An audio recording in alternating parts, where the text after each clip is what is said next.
오늘 말씀 보겠습니다. 마태복음 5장 17절입니다. 내가 율법이나 선지자를 폐하러 온 줄로 생각하지 말라. 폐하러 온 것이 아니요 완전하게 하려 함이라. 지금까지 이제 16절까지 보고 나서 17절로 이어지는데, 그러니까 이 17절부터는 또 어떤 말을 하느냐 하는데 항상 연결되겠죠. 문맥상 연결이 될 겁니다. 그러니까 지금까지 우리가 한 말씀은 마태복음 5장 1절부터 2절까지는 서론했고 3절부터 12절까지는 팔복을 했죠. 그리고 나서 이제 팔복이 딘 자들, 진리가 딘 자들인 소금이 되고 빛이 된, 소금이고 빛인 너희들에 대한 말씀이 13절부터 16절까지였습니다. 그리고 나서 이제 17절부터 이렇게 말씀이 이어지는데, 누구에게 하는 말씀이냐면 너희들에게 하는 말씀이에요. 진리가 딘 자들, 소금이고 빛이 딘 자들에게 계속해서 예수님께서 하시는 말씀이 이 17절부터 또 이어지는 겁니다. 그러니까 문맥상 이걸 이제 연결해서 잘 보시도록 해야 될 텐데요. 자, 왜 하나님은 예수라는 인간의 육을 입고 그리스도라는 진리를 담고 이 땅에 오셔야만 했는가 하는 것이 가장 중요합니다. 왜 하나님은 인간의 모습으로 이 땅에 오셨을까 하는 거죠. 자, 하나님이 이 우주 만물을 창조하고 당신의 백성들을 이 역사 속에 보냈습니다. 왜 보내셨다고 생각해요? 하나님이 누구인지 알라고, 너희가 누구인지 알라고. 자, 하나님의 그 사랑과 은혜가 뭔지 알라고, 너희가 어떻게 구원받는지를 철저하게 깨달아 알라고 우리를 이 역사 속에 보내신 겁니다. 그래서 이 세상 만물을 창조를 했는데 그 안에다 하나님의 마음을 담아서 우리에게 창조해서 주셨죠. 그리고 그걸 좀 더 구체적으로 하나님을 나타내는 것이 뭡니까? 하나님은 보이지도 않고 들리지도 않고 볼 수도 없고 느낄 수도 없기 때문에, 자, 그것을 문자로 새겨서 기록해서 준 것이 율법이고, 그것을 모양으로 이렇게 만들어서 세워준 것이 성전입니다. 그러면 이 우주 만물 속에 담기는 하나님 마음을, 자, 인간이 깨달아 알라는 거죠. 다시 말해서 새겨진 율법, 모양으로 만들어진 성전을 통해서 그 안에 담기는 하나님의 그 진리를 깨달아 알라고 했는데, 인간들은 그렇지를 못했죠. 새겨진 율법, 보이는 성전만을 열심히 섬기며 우상 숭배를 하고 있는 거예요. 그래서 하나님이 그 율법이 모양으로 만들어진 성전의 의미를 설명해 주시기 위해서 예수라는 육을 입고 이 땅에 오신 겁니다. 그렇게 오셔서 설교하신 것이 이 산상설교 말씀이에요. 자, 마태복음 5장부터 7장까지인데, 그래서 이 산상설교가 중요합니다. 물론 모든 성경 말씀이 중요하겠지만 창세기 말씀과 예수님이 땅에서 오신 이 산상설교 말씀이 상당히 중요해요. 그러니까 이 산상설교를 알지 못하면 구약에서 문자로 주신 율법과 눈에 보이는 것으로 주신 성전이, 자, 무슨 의미인지를 전혀 알 수 없죠. 그 안에 담기는 하나님의 그 진리를 알 수가 없죠. 그리고 이 산상설교 이후에 나타나는 기적이나 표적이 무엇을 말하는지를 이해할 수가 없는 것입니다. 자, 베드로후서 1장 20절입니다. 먼저 알 것은 성경의 모든 예언은 사사로이 풀 것이 아니니. 먼저라고 하는 단어가 프로토스라는 단어인데 이게 첫째, 첫 번째라는 뜻입니다.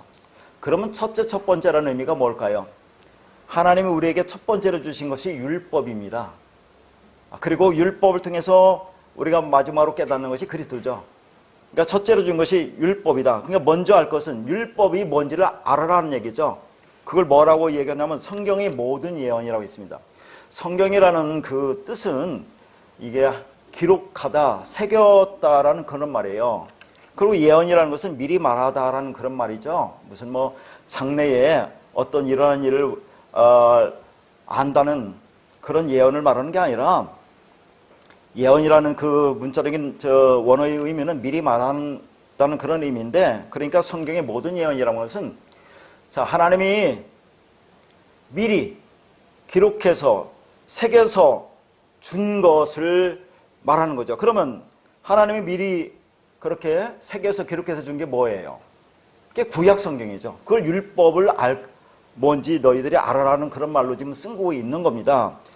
자, 그런데 그 구약 성경, 물론 이거 예수님 당시이기 때문에 구약 성경이지만 오늘날 우리가 보면 신구약 성경 전체를 말하는 거겠죠. 이것을 어떻게 볼 거냐 그런 얘기입니다. 그것을 사사로이 풀 것이 아니라고 있어요. 사사로이라는 단어가 이디오스라는 단어인데 개인적으로 자기 자신의 것이라는 뜻이에요. 자, 이게 무슨 말인가 하는지 계속 볼 것이지만, 그 다음에 것이라고 있어요. 것이. 우리는 이게 것이라고 이렇게 번역을 해놨는데, 이 것이라는 단어가 기노마이라는 단어인데 디다라는 그런 말입니다. 디다. 그러니까 이게 무슨 말이냐면, 하나님이 첫 번째로 준 것이 율법이죠. 근데 그 율법을 사사로이 자기 것으로, 네 생각으로 그렇게 풀고 해석하면 안 된다는 그런 말이에요. 즉 성경 말씀을 사람의 상식과 습관과 습성으로 해석하면 안 된다는 거죠. 하나님이 우리에게 첫 번째 것으로 율법을 주셨는데, 이것을 이 땅의 나의 것으로 인간의 습성으로 해석하면 되지를 않는다, 됨이 되지 않는다 그 말이에요. 그러니까 어떻게 하란 말입니까? 그러니까 하나님이 우리에게 율법을 주신 것은 그걸 가지고 지식적으로 알아서 타인에게 전하라고 준 게 아니에요. 먼저는 뭐라고 줬습니까? 그걸 가지고 나에게 진리가 되라고 준 거예요. 그래서 어떻게 하라는 겁니까? 진리 안에서 누려라, 진리 안에서 자유하는 삶을 살아라 라고 주신 겁니다. 자, 오늘 본문 말씀을 다시 보겠습니다. 자, 17절 말씀. 내가 율법이나 선지자를 폐하러 온 줄로 생각하지 말라. 폐하러 온 것이 아니요 완전하게 하려 함이라. 이게 한글 성경은 이렇게 번역했습니다. 그러면 이 한글 성경만 보면 어떤 생각이 듭니까? 자, 여기서 이제 율법과 선지자는 뒤에서 설명하겠지만 일단 성경 말씀이에요. 자, 예수님이 이 땅에 온 것은 이 성경 말씀을 폐하러 온 것이 아니고 완전하게 하려 왔다라고 이제 그렇게 되어 있거든요. 이게 잘못 번역된 거예요, 이게. 그래서 제가 모처럼 만에 그 원문을 순서대로 그대로 원문 그대로 거기다 지금 옮겨놨거든요. 자, 헬라어는 쓰지 않고 음가만 그렇게 쭉 써놨는데, 자, 한번 볼게요. 제일 먼저 원문은 어떻게 됐냐면 말라 그렇게 해서 말라. 그러니까 히브리어나 헬라에서 가장 중요한 것은 제일 먼저 나온다는 거 가장 중요해요. 말라, 하지 마. 그렇게 돼 있고 매라는 단어인데, 그 다음에 생각하지가 노미조라는 단어입니다. 그러니까 생각하지 마 이런 얘기죠. 노미조 하지 마. 그 다음에 이제 우리 성경은 줄로로 번역했어요. 그래야 자연스러우니까. 내가 율법이나 선지자를 폐하러 온 줄로 생각하지 말라 했는데, 원어는 그렇지 않아요.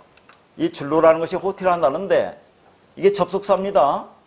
뒤에 이제 다 기록해 놨어요. 왜냐하면 뭐뭐 때문이다 그런 얘기예요.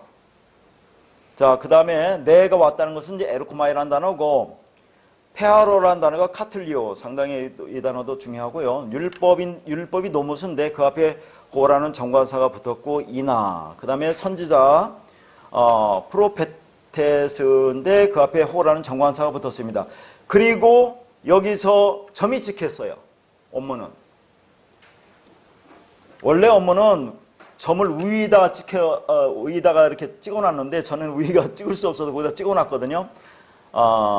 그리고 나서 이제 그 뒤가 아니오가 이제 우라는 또 부정어가 나오고, 온 것이 앞에 나온 에르코마이가 왔고, 페어라라는 똑같은 카탈리우가 나왔고, 하미라, 이 알라가 하미라인데 하미라로 번역했는데 그런 말이 아니에요. 그러나 그런 말이고, 완전하게 하려가 뭐냐면 플레로라는 그런 말이고, 거기다 이제 또 마침표라는 점이 이렇게 찍혔거든요. 그러니까 한글 성경은 이게 하나의 문장으로 쫙 해놨는데, 원문은 이게 두 개의 문장으로 되어 있다는 거예요. 두 개의 문장. 그러니까 한글 성경은 이게 자연스럽게 그렇게밖에 번역이 안 되지만 원문은 그렇게 되지 않았어요. 전혀 다르게 해석됩니다. 이게. 자, 그러니까 그것만 간단하게 보면 뭐 이제 생각하다는 노미주라는 단어도 중요하고 하지만 생각하지 마라, 노미주 하지 마라. 그러면서 줄로 왜냐하면 뭐뭐 때문이다 이렇게 나와야 되겠죠. 왜냐하면 내가 온 것은 율법이나 선지자를 폐하러 왔기 때문이다. 이렇게 돼야 되겠죠. 그 다음에 점을 찍고 그 다음에 아니야. 그러나 그것은 폐하는 것이 아니라 완성하는 거다.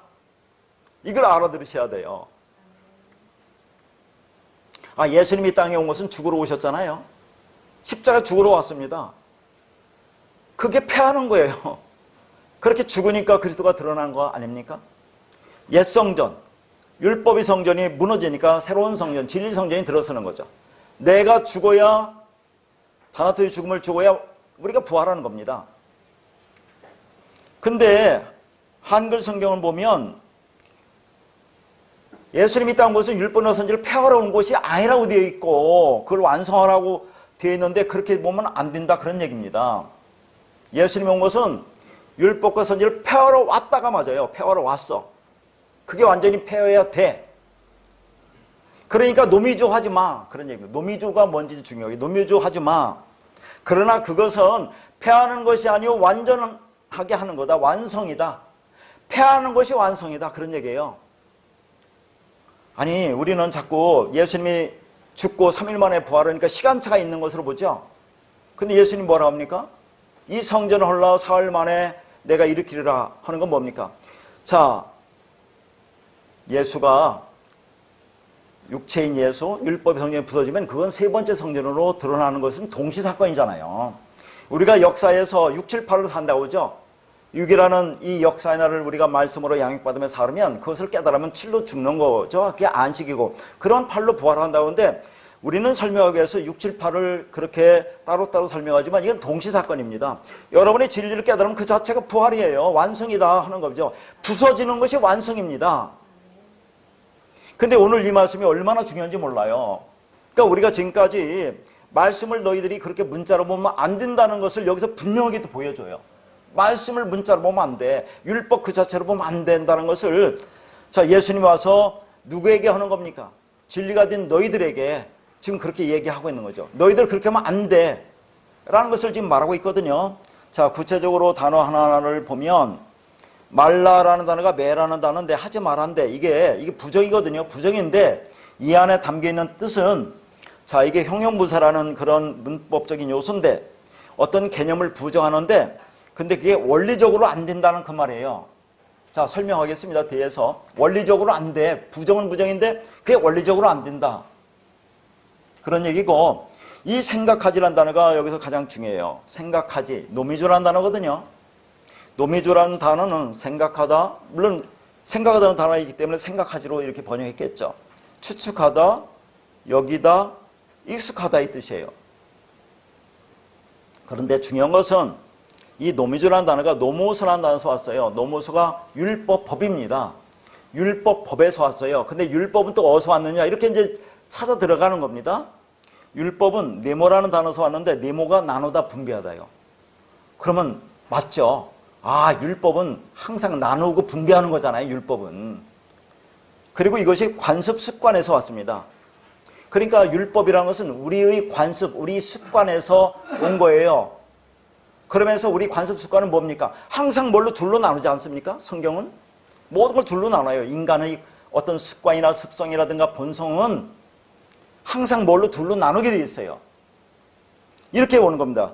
여기에서 온 것이 생각하다라는 노미주라는 단어예요. 그러니까 율법은 모든 것을 항상 둘로 분배하고 나누는 선악구주인 우리 관습이나 습관을 말하는 것으로 그것이 사람에게 익숙하잖아요. 그런데 그게 노미주다 그런 얘기입니다. 근데 본문은 뭐예요? 그렇게 하지 마라는 거예요. 다시 말해서 사람의 습관이나 관습처럼 익숙한 율법대로 행하지 말라 그렇게 하는 겁니다. 왜? 내가 온 것이 그것을 파괴로 왔기 때문에 그런 말입니다. 하나님께서 인간의 관심이나 습관처럼 우리에게 익숙한 것으로 율법을 만들어 주었어요. 그러니까 하나님이 우리에게 율법을 주실 때 우리 관심이나 습관을 끌어들여서 인간의 본성을 끌어들여서 양심에 맞게 법을 만들어 주셨죠. 왜요? 그게 우리에게 익숙하니까 그렇게 주시는 겁니다. 그러니까 율법을 그 안에 담겨있는 하나님의 마음으로 읽지 못하고 문자적으로 보면 그게 우리 생리와 딱 들어맞습니다. 그래서 우리에게 주신 성경을 우리는 어떻게 봅니까? 그것이 우리 율법적 본성과 우리 익숙한 습관에 맞기 때문에 그 성경 말씀을 그냥 껍데기로 보는 거죠. 겉의 것으로. 검은 활자의 문자대로 그대로 보고 행하는 겁니다. 그것을 노미주라고 하는 거죠. 그러니까 여기서는 그렇게 하지 마. 매라는 것이 거기에 부정어인데 원리적으로 그렇게 해서는 안 돼. 진리를 깨달은 자는 그렇게 할 수 없어. 그렇게 되지 않아라는 말이 안에 담겨 있어요. 자, 그러니까 우리가 지금까지 말씀을 그렇게 문자로 성경 60권을 검은 활자로 보면 안 돼 라고 한 것이 여기서 예수님께서 다시 분명하게 말씀하고 있다는 것을 우리가 알아야 됩니다. 그러니까 성경을 보면 전부 다 착하게 살아라, 하라, 죄짓지 말아라, 하지 마라. 이게 어떻습니까? 우리 인간의 본성에 맞잖아요. 사람이 타고날 때 가져온 그 마음과 맞지 않습니까? 그걸 양심이라고 그래요. 양심. 이게 양심이 맞거든요. 우리 생각과 습관과 생리에 딱 들어맞으니까 하나님의 말씀을 우리에게 이렇게밖에 줄 수가 없어요. 그런데 그것을 그 안에 담긴 내용으로 깨달아 알아야 되는데 인간은 할 수 없기 때문에 예수님이 이 땅에 오셨다는 그 말을 하는 겁니다. 인간은 안 되니까 내가 왜 한다 하는 것을 말하고 있는 거예요. 지금 이게. 그러니까 노미주 하지 말라는 게 뭔지 알겠죠? 우리 인간의 그 율법적인 습성, 항상 율법은 둘로 나누죠. 여기서 왔다고 했습니다. 네모라는 단어에서. 자, 그렇게 인간의 율법적 습성이나 본성이나 그렇게 마음에는 양심에 따라 모든 것을 판단하고 그렇게 말씀을 보는데 그렇게 하지 마라. 왜? 내가 그것을 파괴하러 왔기 때문에 그렇다 하는 거죠. 그러면 양심이라는 말씀을 한번 볼까요? 로마서 2장 14절에서 15절입니다.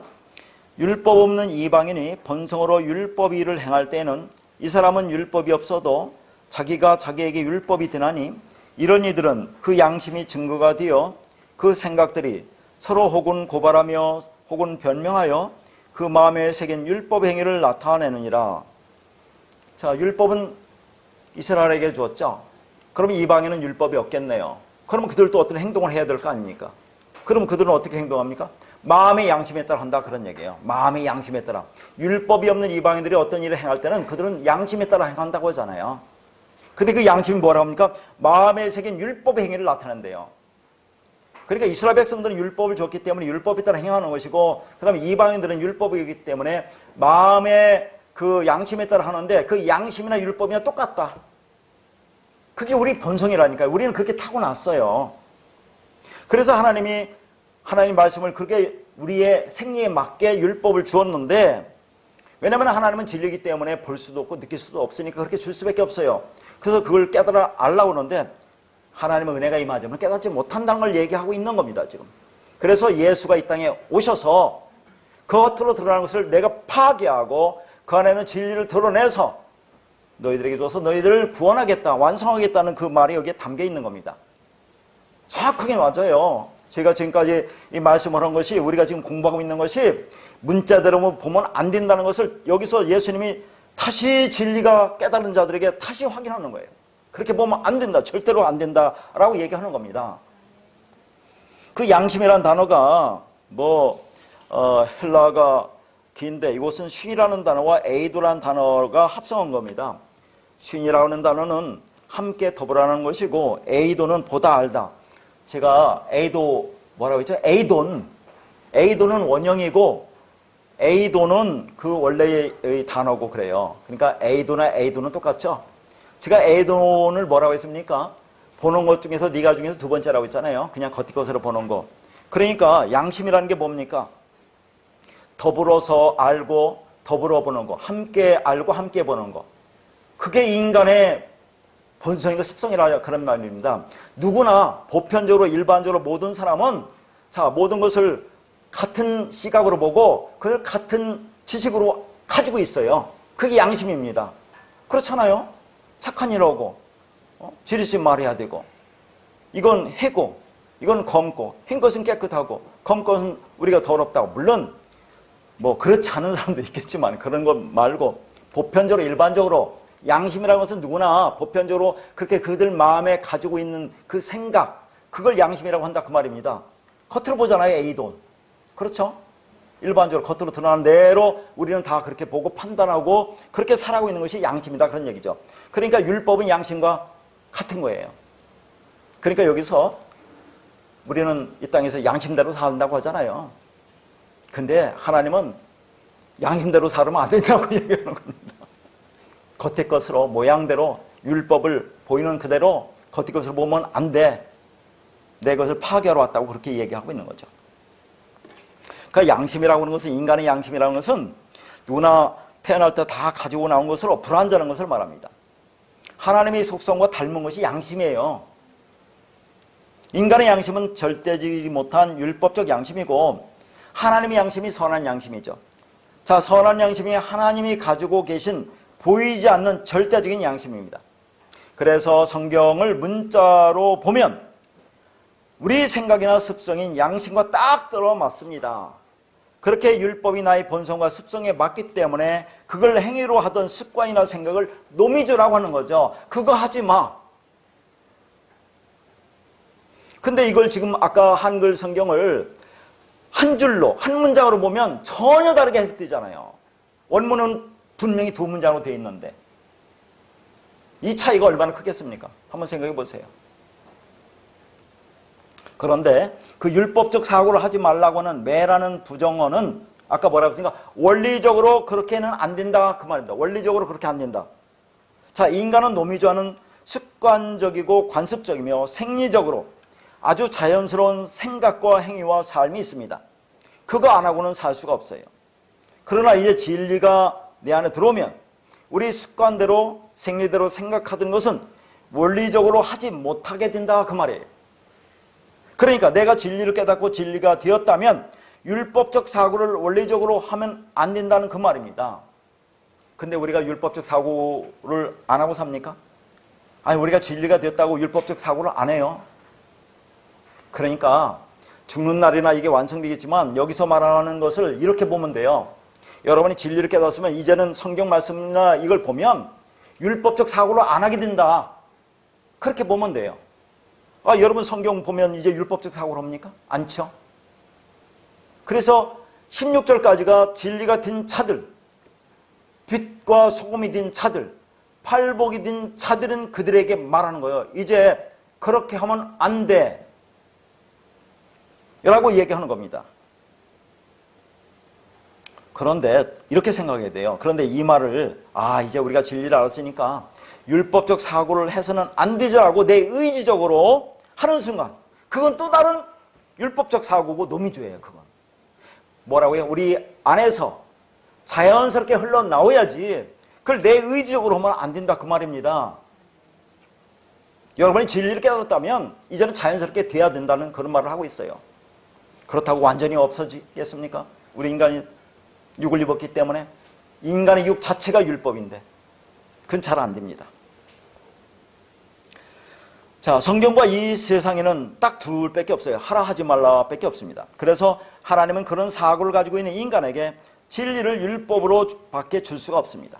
그래서 우리는 그렇게 생각하며 살 수밖에 없는데 진리는 그런 율법적 사고를 완전히 없애버린다는 그 말이에요.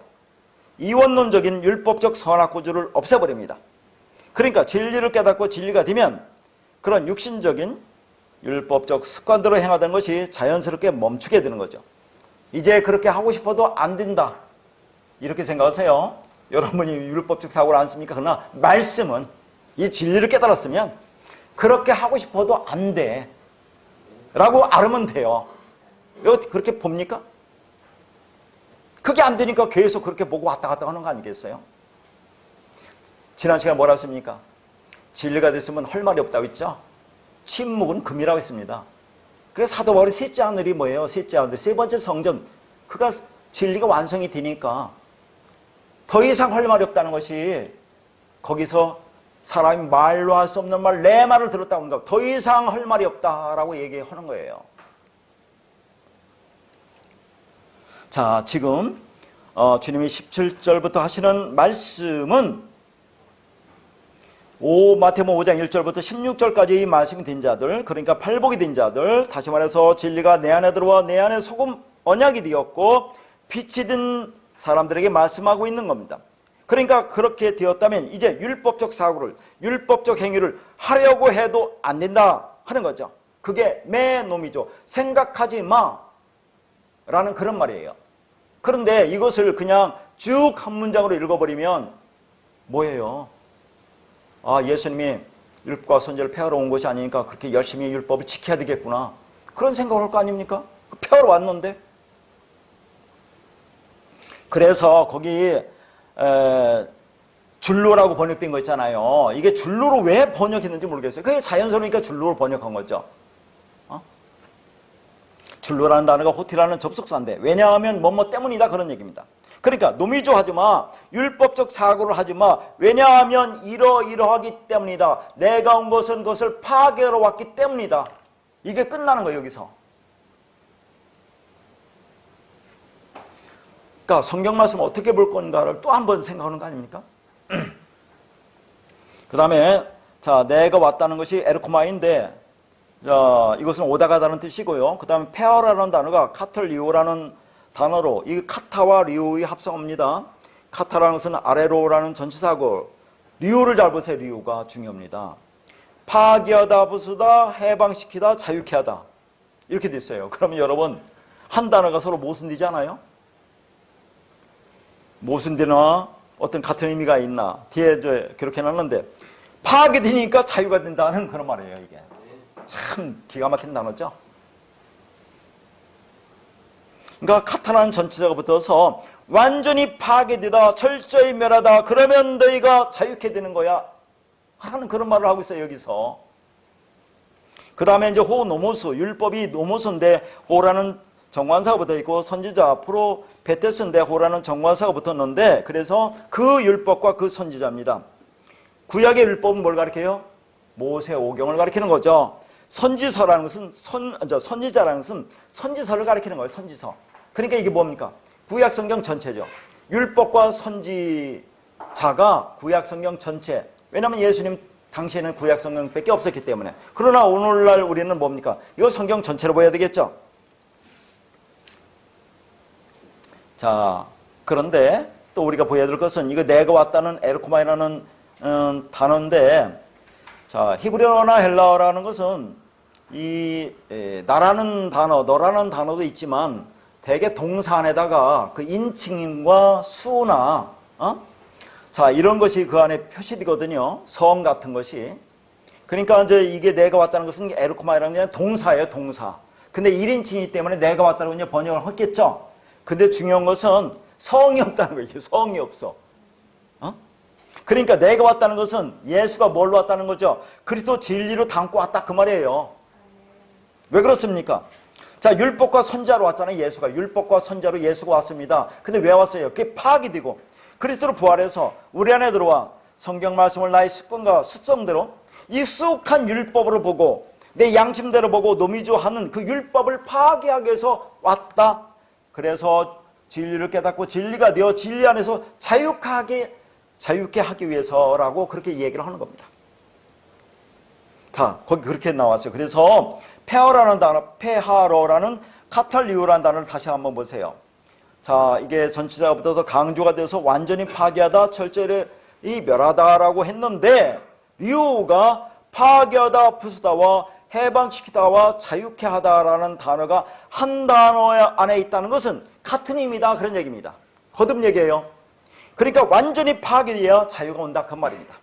여러분 안에 율법적 요소가 남아있으면 안 된다는 그런 얘기를 하는 거죠.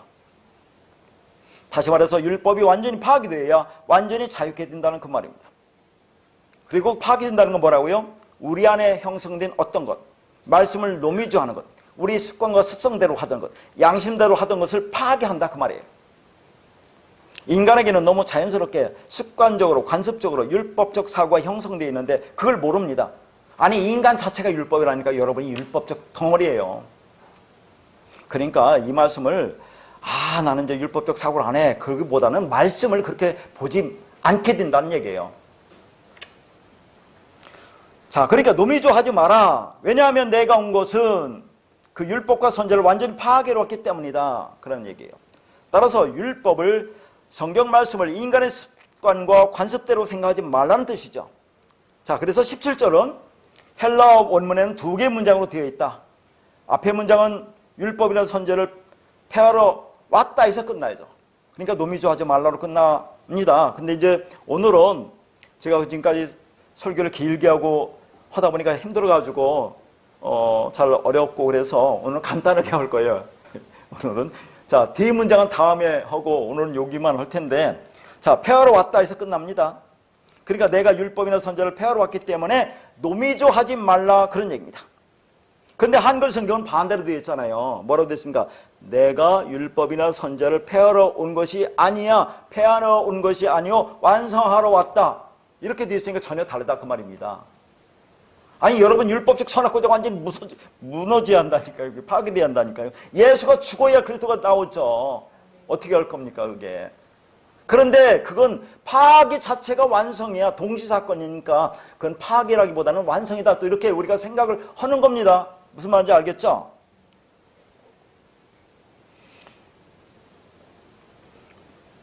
그러니까 이 17절을 말씀을 잘못 해석해서 많은 사람들은 예수가 온 것은 율법이나 선제를 폐하러 온 것이 아니라고 생각하기 때문에 율법을 행하려고 한다 그 말이에요. 예수님도 이거 폐하는 게 아니라 행하러 완전하게 하러 왔다고 하니까 우리가 이걸 완전하게 하기 위해서 우리가 율법을 지켜야 될 거 아니냐 이렇게 생각한다니까요. 율법을 지킬 수 있습니까? 다시 말해서 노미조하지 마라. 습관대로 생각하지 마라. 왜냐하면 내가 율법이나 선제를 완전히 파괴로 왔기 때문이라는 거죠. 그렇게 우리 안에 율법이 형성되어 있기 때문에 이것이 완전히 파괴되어야 자유가 있다는 그런 말입니다. 잔재가 남아있으면 안 돼요. 자, 그것을 역사 속에서 어떻게 여러분 알죠? 율법적 잔재. 내 안에 그것이 남아있으면 안 된다는 것을 역사에서 뭘로 보여줍니까? 자, 이스라엘 백성들이 가나안 땅에 들어갑니다. 가나안 땅에 들어가는데 가나안 7 족속을 다 쫓아내지 못해요. 쫓아내지 못하는 게 아니라 쫓아내지 않습니다. 왜 안 쫓아내요? 그게 나한테 유익이 되기 때문에 안 쫓아낸다니까요. 그래서 나중에 그것이 화거인 되어서 그들에게 먹혀버려요. 그들에게 많은 어려움을 당합니다. 역사적으로 나오잖아요. 쭉 어디에 그들이 안 쫓았다는 말이 나오면 여호수아에 보면 여호수아 9장에 보면 그 기브온 사람에서 기브온 사람들이 이스라엘 백성들을 속이거든요. 그래서 그들과 조약을 맺어요. 그러니까 이제 그들을 쫓아내지 않고 뭘 시킵니까? 물 빚는 자와 나무 패는 자들을 시켜요. 안 쫓아내고. 종으로 부리면 좋잖아요. 그래서 여호수아 17장 13절에 보면 이스라엘 자손이 강성한 후에야 가나안 족속의 노역을 시켰고 다 쫓아내지 아니하였다라고 번역했는데 강성한 후에도 가나안 족속을 다 쫓아내지 않고 노역을 시켰다 이렇게 해야 돼요. 아니 자 가나안 땅에 들어서 그들이 힘이 없을 때는 쫓아내지 못한 경우도 있겠죠. 그러나 강성했습니다. 그럼 그들을 몰아내야 되는데 다 쫓아내지 아니하였더라. 뭐 하려고? 노역을 시키려고. 그래서 사사기 2장에 보면 하나님이 그 이방 백성들과 언약하지 말고 그들이 제단을 헐라고 있는데 그들이 그 말을 안 들어요. 그러니까 하나님 뭐라고 하냐면 내가 그들을 이제 쫓아내지 않겠어? 그들이 너희 옆구리에 가시가 되고 올무가 되리라고 그렇게 얘기한다니까요. 인간은 왜 율법적인 본성과 그것을 내 안에 남겨놓습니까? 그게 나한테 유익이 되기 때문에 그래요. 근데 그것을 완전히 부숴야 된다고 지금 얘기를 하고 있는 겁니다. 하나님의 진리는 보이지도 않고 들리지도 않습니다. 그래서 사람의 관습이나 습성, 습관 등을 빌려서 거기에 담아주지 않으면, 다시 말해서 문자라는 것을 빌려주지 않으면 인간은 그 하늘의 진리를 감지할 수가 없어요. 그러나 줬어도 감지하지 못합니다. 그러니까 보이지 않는 하나님을 설명하기 위해서 율법을 주셨죠. 그 율법을 알기 쉽게 그림으로 모양으로 세워준 것이 성전인데, 그런데 그 안에 담기는 진리를 보지 못하고 여전히 그것을 노미조하고 있기 때문에 하나님께서 예수란 육을 입고 율법과 성전을 오셔서 그 율법과 성전을 파괴하는 거예요. 그렇게 스스로 십자가에서 파악이 되고 그리스도 진리로 와서 우리를 진리로 완성하는 겁니다. 그래서 하늘의 참 성전, 진리 성전인 하나님 나라가 어떻게 완성되는지를 설명하기 위해서 이 역사에서도 그걸 설명했죠. 자, 우리가 지난 시간까지 쭉 본 거 뭡니까? 그러니까 하나님의 참 성전, 진리 성전, 하나님 나라가 어떻게 완성된지를 쭉 설명하기 위해서 이 역사에 세워진 성전이 파괴되는 것을 쭉 설명했잖아요. 자, 제일 먼저 한 것이 솔로몬 성전, 그 다음에 스룹바벨 성전, 예수님 시대 헤롯 성전. 그건 예루살렘에 있기 때문에 일반적으로 예루살렘 성전이라고 해요. 그 솔로몬 성전은 어느 나라한테 파괴됐습니까? 바벨론 지역에 파괴됐다고 우리가 지금까지 쭉 본 거고, 그 스룹바벨 성전은 헬라 제국, 특별히 헬라 제국에서 나온 안티오쿠스 4세에서 철저히 유린당합니다. 그것을 다시 보수하고 세운 것이 헤롯 성전이에요. 헤롯 성전. 그런데 이 헤롯 성전, 이게 마지막 예루살렘 성전이 로마에 의해서 돌 위에 돌 하나도 남지 않고 완전히 파괴되잖아요. 이렇게 파괴돼야 돼. 세 번째 성전 완전히 파괴되는 거. 그러니까 내 안에 진리가 들어오니까 내가 세 번째 성전으로 완성된다는 것을 이 역사 속에서도 보이는 성령 갖고 좀 설명하고 있어요, 이걸. 그러나 우리가 진리를 모르면 나라는 그 율법의 성전은 파괴된 게 아니에요. 그러면 우리는 보이지 않는 하나님을 믿는다고 말하지만 사실은 믿는 게 아니다, 그 말입니다. 그러니까 성경 말씀을 그냥 겉의 것으로 껍데기로 보면서 그게 진리라고 자기의 생각대로 습관대로 판단하고 있는데 그걸 노미조라고 하는 거죠. 그러므로 그 진리가 내 안에 와서 카탈 완전히 파괴해 주지 않으면 우리는 눈에 보이는 성전을, 문자대로의 성경 말씀을 그냥 보이는 대로 보고 그것이 나의 신앙이 되는 겁니다. 그것은 내 안에 진리가 없기 때문에 그렇습니다. 다시 말해서 내 안에 있는 그 율법적 본성, 속성인 노미조가 완전히 파괴되지 않았기 때문이다 하는 얘기예요. 그러니까 우리 마음속에 그 율법적 성전이 살아있는 것이고 율법적 사고가 확고하게 자리 잡고 있는 것입니다. 그게 노미조예요. 그거 하지 마. 그럼 우리가 이 말씀을 어떻게 본다는 거 분명히 나오죠. 그러니까 한글 성경처럼 보면 안 된다, 그 말입니다. 그러니까 지금까지 제가 말했던 것을 다시 해서 저는 이 말씀 가지고 처음부터 알고 하는 게 아니라 예수님이 이렇게 우리가 지금까지 했던 말씀을 다시 여기서 정리해 주고 있어요. 두 문장으로 되어 있기 때문에 앞문장과 뒷문장이 다른 겁니다. 파괴돼야 돼요. 그렇게 율법적 사고로 해서는 안 돼요. 여러분의 습관과 습성대로, 양심대로 그렇게 모든 걸 말씀을 보고 행해서는 안 된다, 그런 얘기입니다. 그러면 지금 주님께서는 이 산상설교에서는 율법과 선지자라고 말하죠. 근데 또 예수님께서 모세와 선지자라고 말하는 곳이 있어요. 자, 이것을 같이 연결해서 한번 보도록 하겠습니다. 누가복음 16장 27절에서 31절입니다. 이르되 그러면 아버지여 고하노니 나사로를 내 아버지 집에 보내소서. 내 형제 5이 있으니 그들에게 증언하게 하여 그들로 이 고통받는 곳에 오지 않게 하소서. 아브라함이 이르되 그들에게 모세와 선지자들이 있으니 그들에게 들을지니라. 이르되 그렇지 아니하나이다. 아버지 아브라함이여 만일 죽은 자에게서 그들에게 가는 자가 있으면 회개하리이다. 이르되 모세와 선지자들에게 듣지 아니하면 비록 죽은 자 가운데서 살아나는 자가 있을지라도 권함을 받지 아니하리라 하였다 하시니라. 자, 이 말씀은 제가 창세기 9강에서 이 부자와 거지 나사로 얘기가 누가복음 16장 19절부터 쭉 연결되는 거거든요. 자, 이 후반부의 말씀인데 창세기 9장에서 자세히 설명했는데 여기서는 노미조라는 그 말과 함께 이 말씀을 좀 보도록 할 텐데요. 자, 이게 이제 부자와 거지 나사로 얘기죠. 부자라는 것은 뭡니까? 이 땅에서 부자라는 것은 많다는 거죠. 많다는 게 뭡니까? 율법이 많은 거잖아요. 율법이. 성경의 모든 말씀을 열로 줬죠. 열로. 그게 율법 아닙니까? 근데 진리는 뭡니까? 그걸 하나로 보면 진리예요. 진리는 하나고 율법은 많은데 율법도 결국 많다고 하지만 결국 뭡니까? 둘이에요. 하라 하지 말라. 진리는 하나고. 그래서 부자가 여기는 율법주의자를 가리키는 거죠. 여기서 부자는. 자, 나사로가 뭐라고 했습니까? 자, 하도 오래돼서 다 뭐 이렇게 잊어버리셨겠지만 나사로라는 그 이름의 뜻이 하나님이 돕는 자라고 했어요. 창세기 9장을 보면 자세히 이유를 설명해 놨는데 하나님이 돕는 자가 나사로입니다. 그리고 거지라는 단어가 가난한 자, 푸트코스. 우리가 산상설교에서 심령이 가난한 자 할 때 그 가난한 자, 푸트코스. 이 가난한 자는 어떤 가난이에요? 이 땅의 물질 가난을 얘기하는 게 아니라는 거 알죠? 절대적 가난으로 영적인 가난을 말합니다.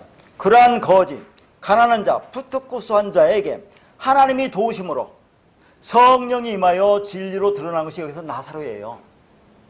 그러니까 그리스도 진리 성령이라는 의미를 가지고 있는 자가 나사로입니다. 자, 그러니까 부자가 지금 뭐라고 합니까?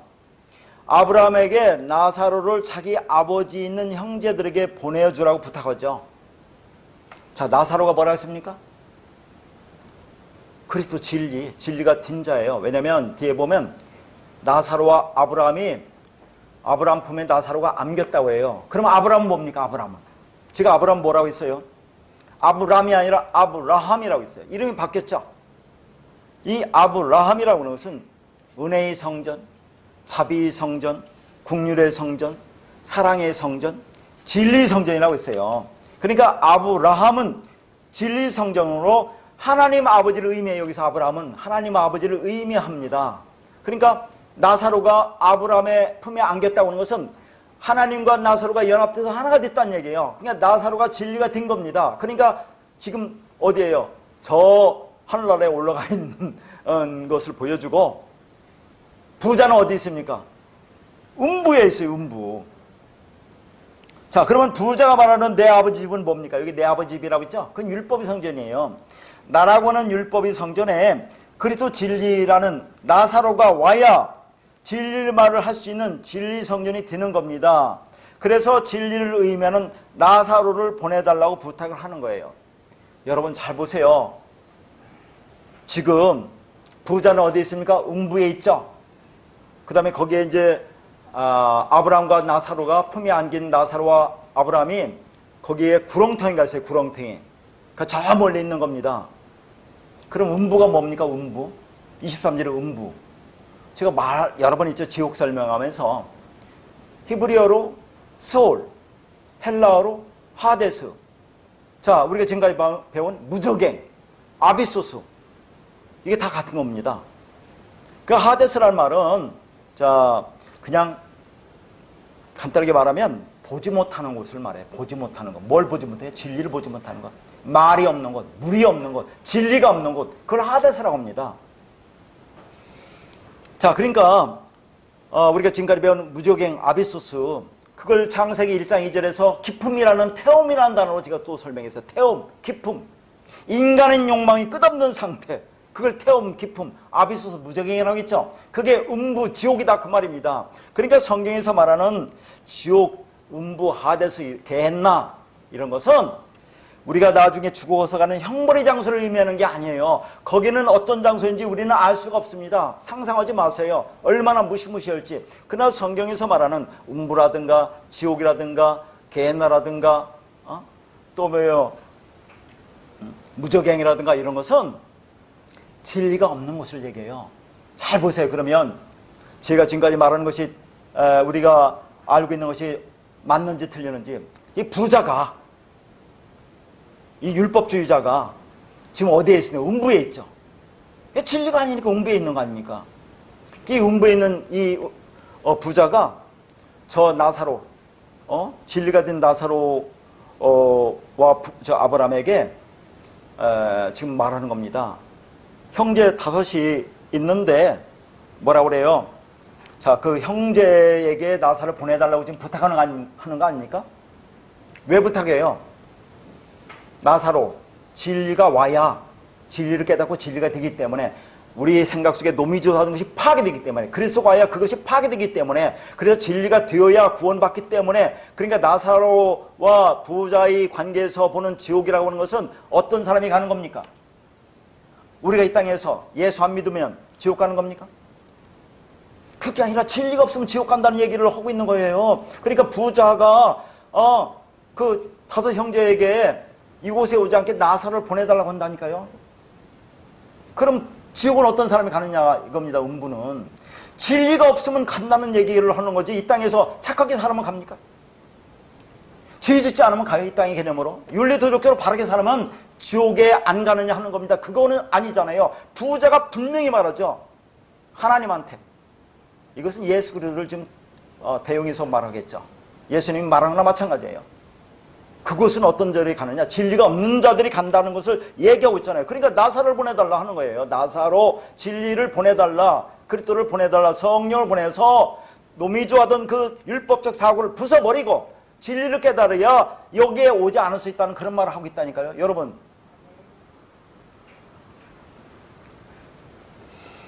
자, 그런데 여러분 그 구렁텅이라고 나오죠. 이건 이제 여기는 읽진 않는데 26절에 보면 아브라함이 부자에게 너희와 우리 사이에 큰 구렁텅이가 놓여 있다고 그래요. 이 구렁텅이가 뭐예요? 그러니까 구렁텅이라고 해서 율법과 진리가 되기 전까지는, 하나로 되기 전까지는 가운데 큰 구렁텅이가 있다 그 말입니다. 그러면 진리와 율법이 하나가 되려면 무엇이 필요합니까? 율법과 진리를 연결할 수 있는 다리인 성령이 필요해요. 그래서 이 구렁텅이라는 단어가 카스마라는 단어인데 이게 하품하다라는 단어에서 왔습니다. 하품하다. 여러분 하품해 보세요. 하품할 때 말합니까? 말 못하죠. 진리 말을 못하는 게 구렁텅입니다. 하품할 때 여러분 말 못하잖아요. 그러니까 하품하다에서 구렁텅이라는 단어가 카스마라는 단어가 왔다는 것은, 이 구렁텅이라는 것은 이 진리 말이 없는 것을 말하는 겁니다. 그러니까 이 구렁텅이에서, 자, 이쪽에서 저쪽으로 건너가려면 진리인 성령이 와야 된다는 것을 지금 말하고 있는 거죠. 그러니까 구렁텅이는 말을 하지 못하는 상태를 말합니다. 그러니까 성경이 그냥 써 있는 게 아니에요. 이걸 왜 구렁텅이로 그렇게 번역했는지 모르겠지만, 구렁텅이는 나사로 진리가 와야 이어질 수 있습니다. 그러면 율법과 진리가 하나로 이어지겠죠. 그래서 내 안에 하나가 된 그 진리가, 그 말이 나오는 겁니다.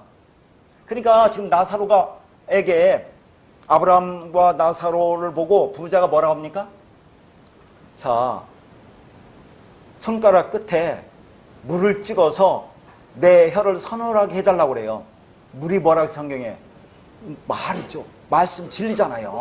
그러니까 음부는 말이 없는 거, 진리가 없는 거니까 그 물을 찍어서 나를 서늘하게 해달라. 그러면 진리가 들어오면 그 말을 할 수 있으니까 그런 얘기를 하고 있는 거지, 무슨 다른 얘기를 하겠습니까? 그런데 한번 보세요. 왜 또 부자의 형제가 다섯입니까? 넷이면 안 돼요?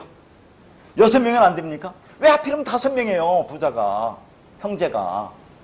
다 성경은 의미가 있는 거라니까요. 이게 율법을 가리키는 거 아닙니까? 율법. 그러니까 형제 다섯은 모세오경으로 율법을 가리키는 거죠. 그러니까 율법인 그들에게 나사로를 보내달라고 하는 것은 이곳에, 음부에, 고통받는 곳, 하데스에, 지옥에 오지 않게 해주세요. 어떻게 오지 않습니까? 율법적 사고라도 노미조하던 생각이 박살나서 진리를 깨닫고 진리가 되면 이곳에 오지 않는다는 그 진리 말만 하고 있어요. 성경은 다른 말을 하는 게 아니다 하는 것을 알아두시라 그 말입니다. 그러니까 말씀을 율법으로 껍데기로 보는 것이 음부지옥이니까 이 말씀을 진리로 풀어주게 해주세요. 말씀을 율법으로 보지 않고 진리를 볼 수 있도록 해주세요. 노미조를 하지 않게 해주세요. 노미조를 파괴하게 해주세요. 누가 와야 됩니까? 그러니까 예수가 죽는다고 하죠. 내가 이 땅에 옷은 죽으러 왔다고 하죠. 파괴되러 왔다고 하죠. 그러니까 그리스도가 드러나죠. 그리스도가 우리 안에 오니까 우리 안에 들어와서 율법적 사고를 부수는 겁니다. 그럼 그게 구원이고 완성 아닙니까? 그 얘기를 하는 거죠. 나사로, 진리, 성령을 나에게 보내주라. 그 부자, 이 형제 다섯에게. 그래서 노미조하는 사고가 부서지고 진리를 깨닫고 이곳에 오지 않게 해달라고 하는 겁니다. 그랬더니 하늘 아버지 아브라함이 뭐라고 합니까? 그들에게 모세와 선지자가 있으니 들으라고 해요. 자, 아까는 산상설교에서는 율법과 선지라고 있죠. 여기서는 모세와 선지자라고 하네요. 똑같은 거예요. 구약에서 모세는 사람 이름이에요. 그러나 신약에서 모세는 율법을 가리키는 겁니다. 그러니까 모세와 선지자나 율법과 선지자 똑같은 말이에요. 선지자는 선지서를 가리키는 것이고, 그게 구약 성경 전체. 왜냐하면 예수님 당시에는 신약이 아직 기록이 안 됐기 때문에 그런 얘기니까 오늘날 우리를 보면 성경을 가리키는 거지, 성경 전체를 가리키는 겁니다. 그러니까 성경에서 들으면 된다고 그래요. 성경에서 들으면. 자, 성경에 들으면, 듣다는 단어가 아쿠라는 단어인데 이게 깨닫다 이해하다 그 말입니다. 듣는다는 것은 깨닫다 이해하다. 그러니까 율법을, 성경 말씀을 듣고 그 성경 말씀을 진리로 깨달으면 살아날 수 있다고 지금 아브라함이 얘기하는 거죠. 예수님이, 지금 주님이 얘기하는 거예요.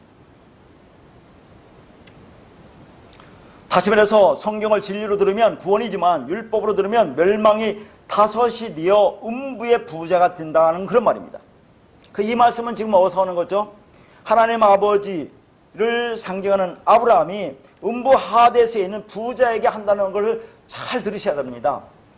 어떤 자가 지옥에 가는지, 음부에 가는지, 어떻게 되면 우리가 구원받고 완성되는지. 그러니까 율법 속에서 진리신 그리스도를 들을 수 있어야 한다, 그런 얘기죠. 그랬더니 부자가 뭐라고 합니까? 부자가 죽은 자에게서 그들에게 가는 자가 있으면 회개하리로다. 죽은 자가 살아나서 그들에게 간다는 것이 뭡니까? 예수님의 십자가의 죽음과 부활을 가리키는 거죠. 그러면 죽은 자에게서 그들이 가는 자는 누굽니까? 예수가 죽고 뭘로 드러나요? 성령 그리스도 드러나죠. 성령 그리스도 진리를 말합니다.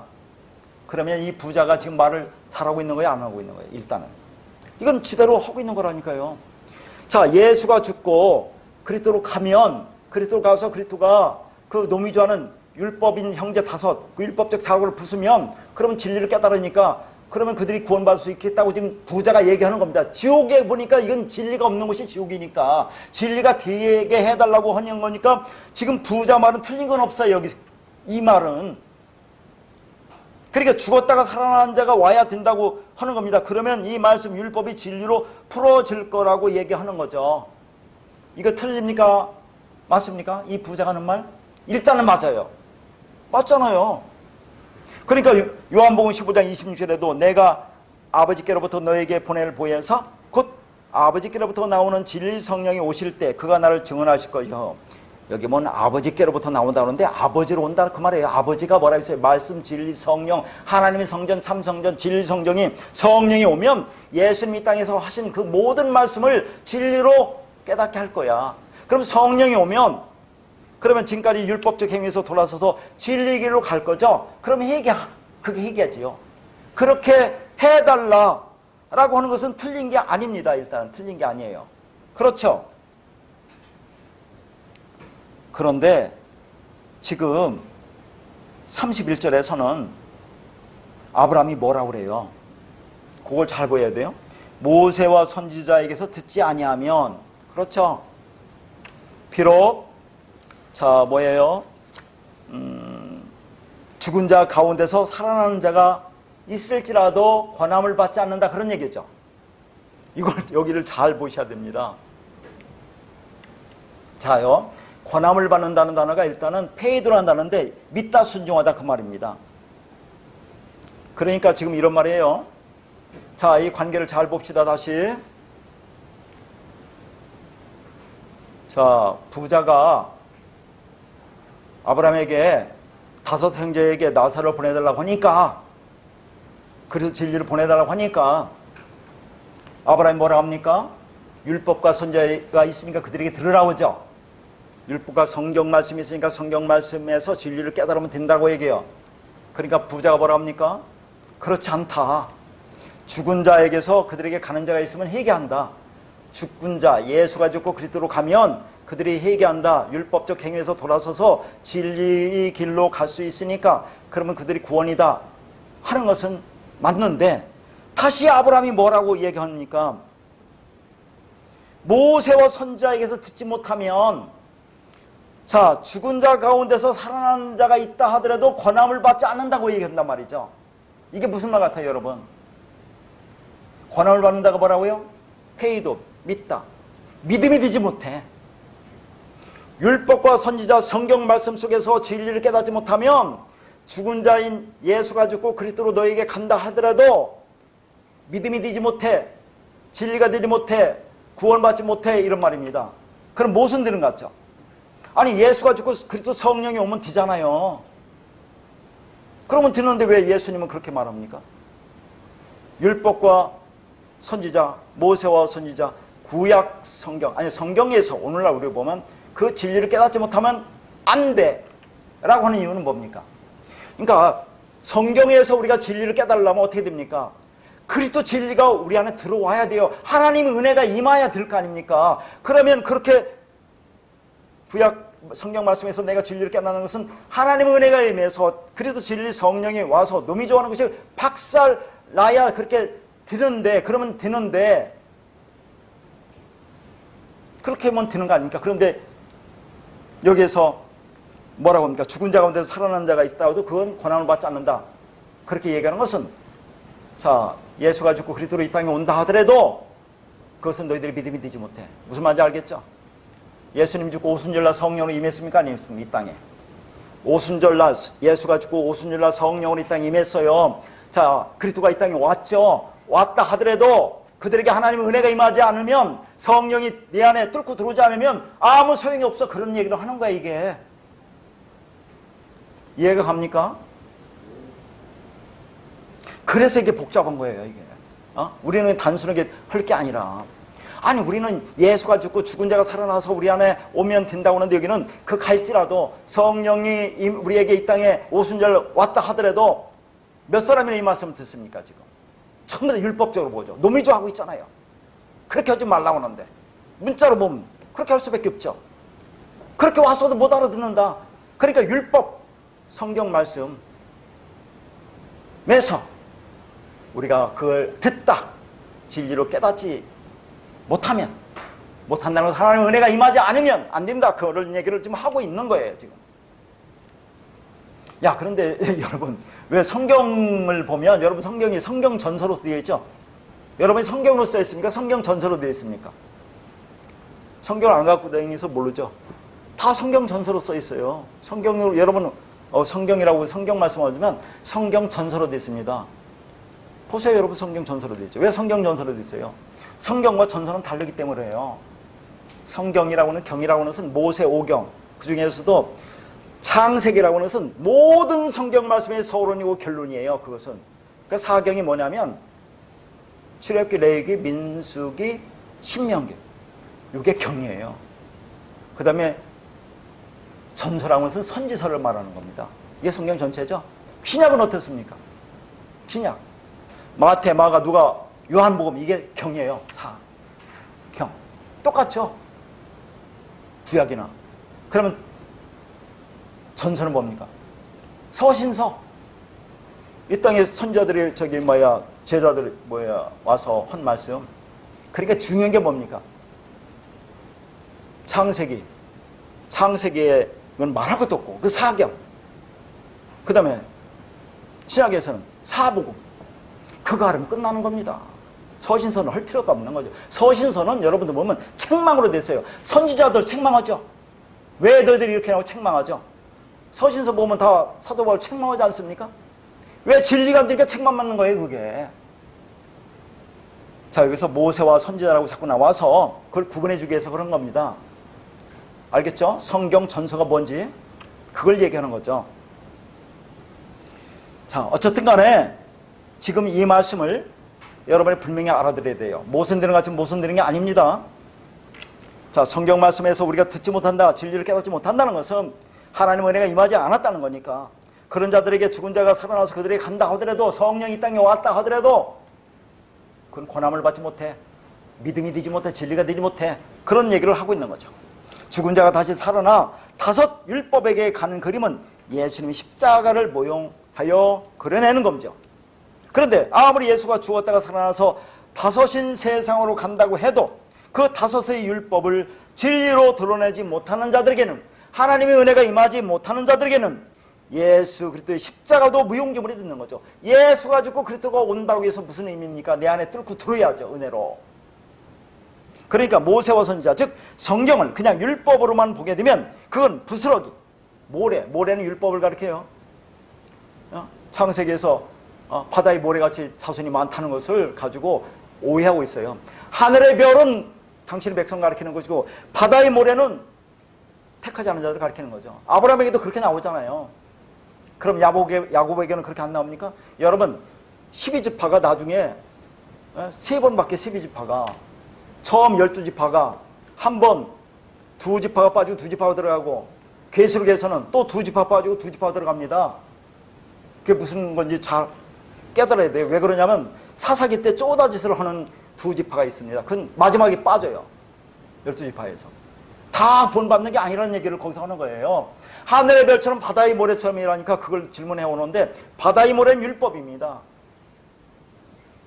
한 뱃속에 태어나도 그렇게 된다는 것을 얘기하고 있는 거예요, 성경은. 그렇게 보지 않으면 볼 수가 없어요. 그러니까 율법을 그리스도로 읽어내지 못하면 그 율법이 저주의들이 되어 그를 죽게 되는 겁니다. 그러니까 예수가 죽고 그리스도로 살아나도 모세와 선지자에게 듣지 않으면 안 된다는 말이죠. 우리는 일반적으로 예수 그리스도의 죽음과 부활을 믿으면 구원받는다고 생각하잖아요. 그래 안 그래? 이 땅에서 지금 예수님이 하시는 말씀이 모세와 선지자 율법을 진리로 깨닫지 못하면 안 된다고 하시는데, 이 땅에서는 뭐라고 합니까? 우리가 예수 그리스도의 죽음과 부활을 믿으면 구원받는다고 하잖아요. 그렇게 믿고 있지 않습니까? 그러니까 예수의 죽음과 부활을 믿는다고 해서 구원받는 게 아니다 하는 얘기를 하는 겁니다. 성경 말씀에서 진리를 깨닫지 못하면 안 된다 그 말이에요. 아무리 예수가 죽고 그리스도로 우리 안에 왔다 하더라도 그 은혜가 임하여서 그걸 깨닫게 하지 않으면 안 된다 그 말입니다. 이 땅에 왔다 하더라도 그런 얘기를 하는 거죠. 그러니까 예수님이 십자가에서 죽었다가 살아나셔서 우리 죄를 다 대속하셨대. 그렇게 믿으면 구원받습니까? 그건 예수를 믿는 게 아니에요. 예수의 죽음이 곧 나의 죽음이 되고 그 살아남이 곧 나의 살아남이 되어야 우리가 예수 그리스도의 믿음이 되는 겁니다. 그렇게 될 때 예수는 죽고 그리스도가 내게서 살게 되는 거죠. 따라서 우리는 모세와 선지자, 성경을 통해서 진리를 알아야 합니다. 그렇지 않으면 예수가 죽었다가 부활하였다는 것을 아무리 믿는다 하더라도, 고난주간과 부활절을 열심히 지키고 행해도 구원받지 못한다는 것을 알아야 합니다. 그런데 지금까지 모세와 선지자를, 율법을, 성경 말씀을 자기들의 생각대로 믿고 있죠. 노미주하고 있어요. 그거 하지 마 라고 하는 거죠. 왜냐하면 이어지니까 그렇게 해석하는 겁니다. 그러니까 예수의 죽음과 부활을 믿으면 구원받는다고 하는 것이 노미주적 생각이에요. 그게. 그러므로 그 진리, 그 그리스도가 그것을 파괴해야 됩니다. 그러니까 우리 습관과 관습대로 이해하고 생각하고 그 진리라고 믿고 신앙생활하던 것이 하나하나 파괴되어야 해요. 그런데 모세와 선지자, 즉 성경 말씀을 문자로만 보고 그 안에 있는 진리를 보지 못하기 때문에 내가, 예수님이 그리스도로 와서 그걸 파괴해 주시겠다고 말씀하고 있는 겁니다. 그래서 우리가 그 진리를 깨달으면 그 진리가 노미주하는 율법을 파괴하는 거예요. 그 진리는 오직 그리스도 예수를 통해서만, 은혜를 통해서만 알 수 있습니다. 그렇게 진리를 깨닫고 진리가 되어 우리 안에 아직도 남아있는 노미주하는 그 율법적 사고가 부서지고 진리 안에서 자유케 되는 삶을 사시기를 바라겠습니다. 네.